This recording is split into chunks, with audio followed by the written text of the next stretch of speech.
Assalamualaikum warahmatullahi wabarakatuh. Sobat sekalian, berjumpa kembali. Kali ini sidang peninjauan kembali kasus terpidana, 6 terpidana maksud saya sobat sekalian, terhadap meninggalnya Vina dan Eki menghadirkan saksi dari ahli hukum pidana. Luar biasa menarik sobat sekalian apa yang disampaikan oleh saksi ahli ini, bahwa seharusnya jaksa penuntut umum tidak perlu mencecar pertanyaan-pertanyaan terhadap saksi yang dihadirkan. Dan ini cukup menghentak bahwa selama ini dalam sidang peninjauan kembali yang kita saksikan, begitu terjadi perbedaan pendapat bahkan sampai adu mulut dengan jaksa penuntut umum dan pemohon sobat sekalian. Ternyata ini dibantah dan seharusnya tidak dilakukan oleh jaksa penuntut umum oleh ahli pidana ini sobat sekalian. Seperti apa sobat sekalian? Mari kita simak videonya.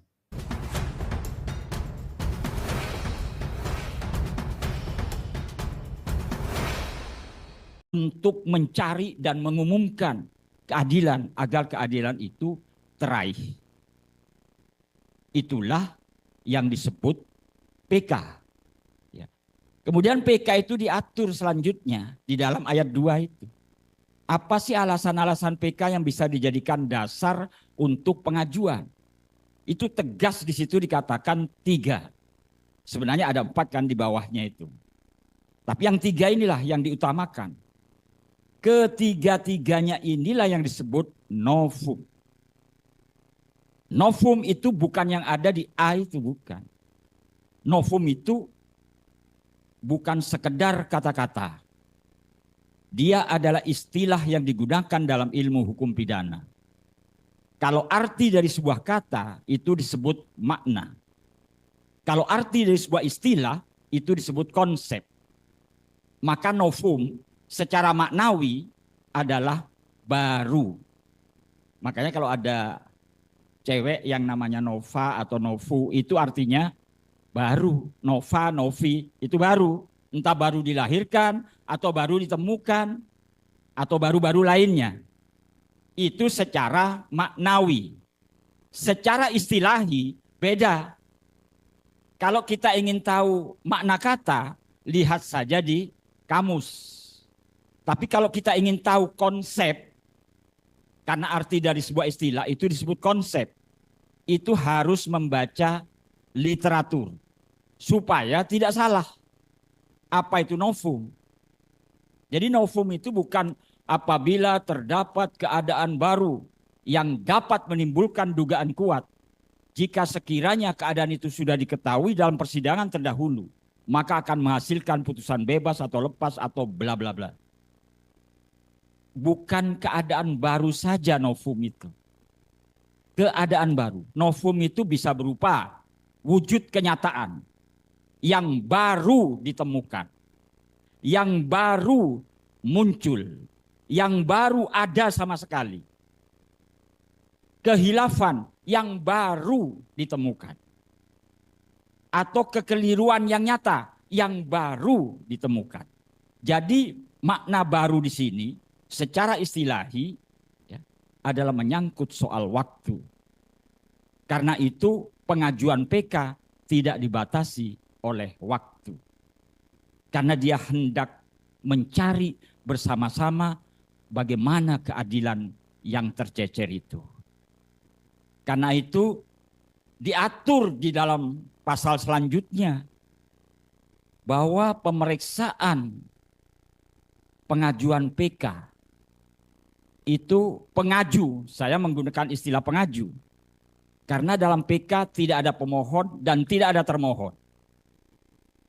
Dalam PK itu bukan siapa, tetapi apa yang diajukan.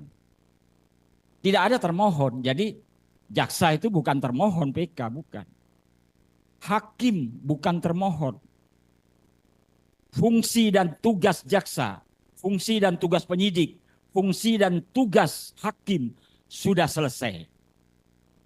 Ketika putusan itu sudah memperoleh kekuatan hukum tetap. Istilah Belandanya krah van gevis de sak. Bukan inkrah van gewisde. Yang sering muncul itu kan inkrah van gewisde. Salah. Memperoleh kekuatan hukum tetap itu krah van gewisde zaak. Kalau inkrah van gewisde, saya contohkan.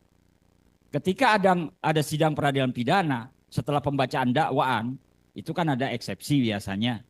Kalau eksepsi diterima oleh majelis hakim yang mulia, maka majelis hakim akan memberikan putusan sela.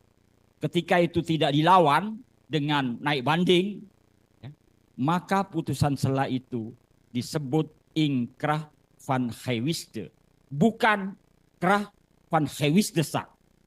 Kenapa? Karena pokok perkaranya belum disidangkan, belum selesai. Makanya dia hanya inkrah. Tetapi kalau PK itu putusan pengadilan yang sudah memperoleh kekuatan hukum tetap, sudah krah van gewisde zaak. Zaak itu pokok perkara. Nah, ini istilah yang harus kita pahami bersama. Mengapa sih PK itu mengatur demikian? Tidak ada termohon dan pemohon. Ya karena fungsi dan tugas jaksa sudah selesai. Fungsi tugas penyidik sudah selesai. Fungsi tugas hakim sudah selesai.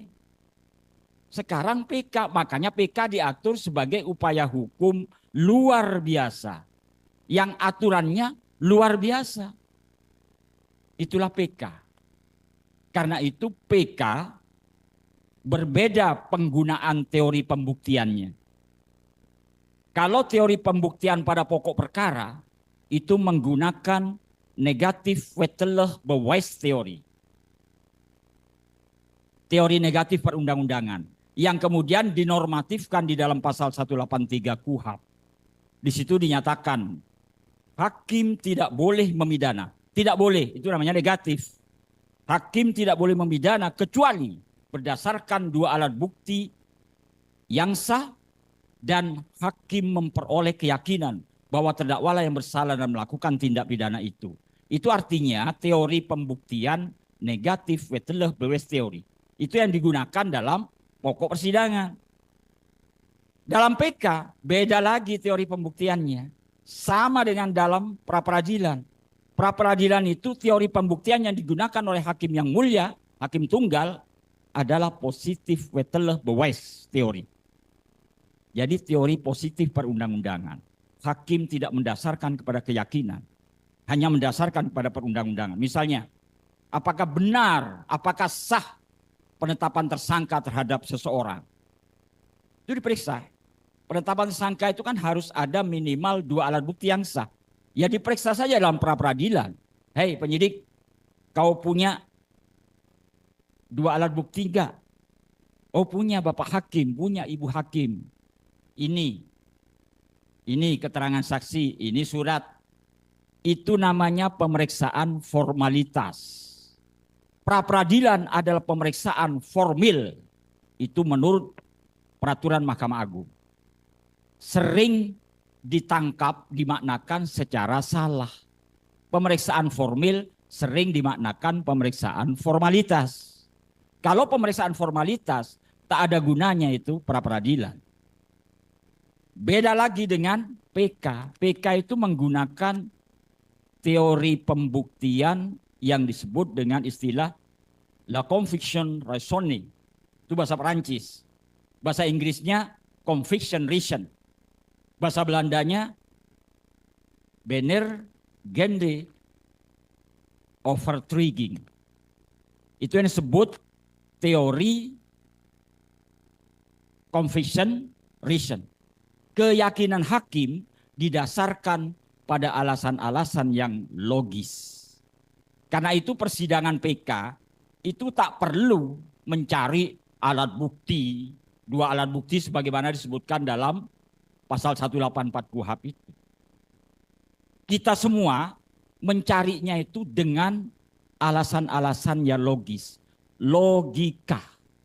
Itu yang digunakan dalam PK. Sudah selesai itu penggunaan negatif wettelig. Bicara sana sini dan sebagainya. Pemeriksaan sidang PK itu ya sudah. Garis saja. Apakah pengaju itu mengajukan itu ada enggak tiga alasan itu? Tiga alasan itu limitatif, bukan kumulatif. Salah satu saja ada, itu bisa diterima PK-nya. Bisa diterima. Tapi belum tentu dibenarkan oleh Mahkamah Agung. Karena Mahkamah Agung nanti akan menggunakan conviction reason. Makanya diatur di dalam KUHP itu. Apabila Mahkamah Agung tidak membenarkan. Begitu bunyinya itu. Apabila Mahkamah Agung tidak membenarkan, maka tidak membenarkan alasan PK, maka Mahkamah Agung menolak. Ayat 2-nya, apabila Mahkamah Agung membenarkan. Itu artinya apa? Mahkamah Agung akan menggunakan teori conviction reason. Enggak ngurusi lagi masalah alat bukti, tetek bengek dan sebagainya. Dia hanya menggunakan logika. Apa logika? Logika berpikir yang lurus, tidak bengkok-bengkok. Makanya PK itu hendak mengajarkan, hendak menyadarkan, hendak memberikan pemahaman kepada semua ahli hukum, khususnya aparat penegak hukum, bahwa kenapa ada PK? Ingin mengajarkan bahwa manusia itu sesungguhnya tempat salah dan lupa.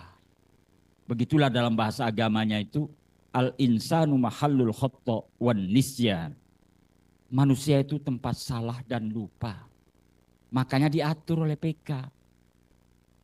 Ini loh, meskipun kau manusia advokat, manusia jaksa, manusia hakim, manusia penyidik, itu tempat salah dan lupa.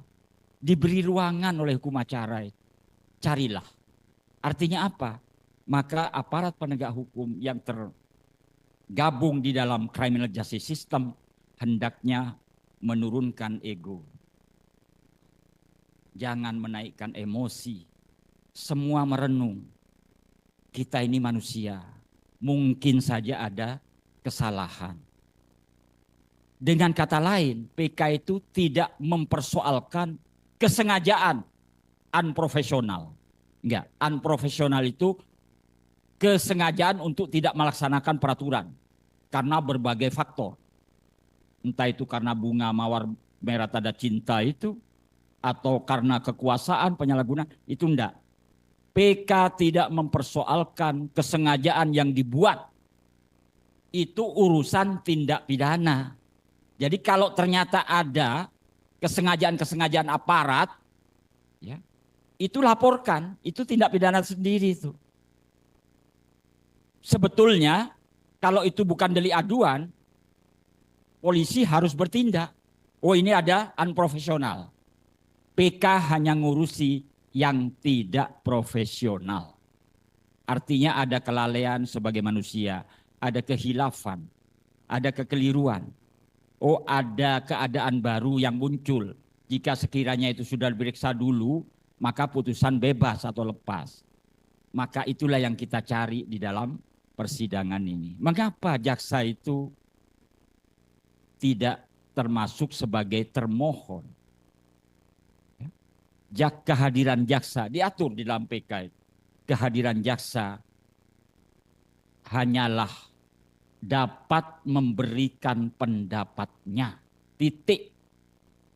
Karena itu jaksa seharusnya tidak usah membuat kontra memori PK. Kontra memori kasasi yang ada. Memori kasasi yang ada. Yang ada dalam PK, jaksa dipersilakan, diperkenankan memberikan pendapatnya. Artinya apa? Karena jaksa tidak bertindak sebagai penuntut umum. Tidak boleh menanyakan pada saksi, apalagi mencecar seperti persidangan itu ya. Itu sudah selesai tugas jaksa. Tugas penyidik juga sudah selesai. Tugas hakim selesai. Karena itu diatur. Majelis hakim yang memeriksa sidang PK adalah hakim yang tidak memberikan putusan. Itu artinya apa? Ayo kita turunkan ego kita. Sama-sama mengembalikan kemanusiaan kita. Mencari bersama-sama menemukan bersama-sama adakah keadilan yang tercecer dalam suatu perkara ini. Begitulah kira-kira PK itu. Terima kasih.